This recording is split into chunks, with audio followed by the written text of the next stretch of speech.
How do you keep your children from doing things that make you not like them without shouting and fighting all day? Well, there might be a minimum necessary amount of shouting and fighting.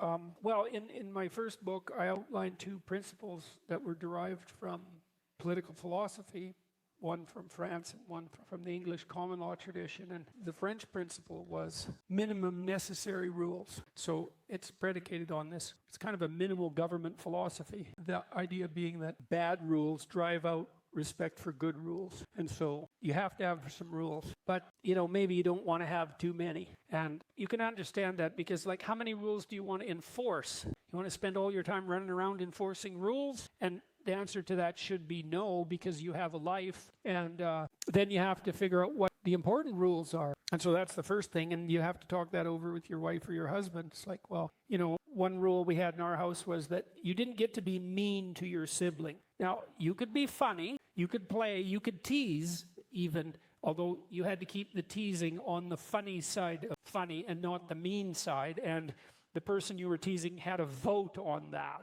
And that requires a fair bit of careful discrimination on the part of parents and a willingness also not to, maybe you're annoyed at one of your children. And so the other child is teasing that child.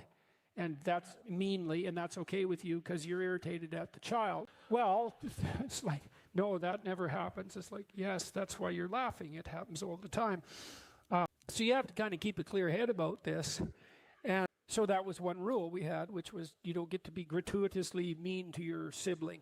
And the reason for that rule was, well, we had a bunch of reasons, but one reason is well, how about they're your friends when you're 20 or 40 or 60?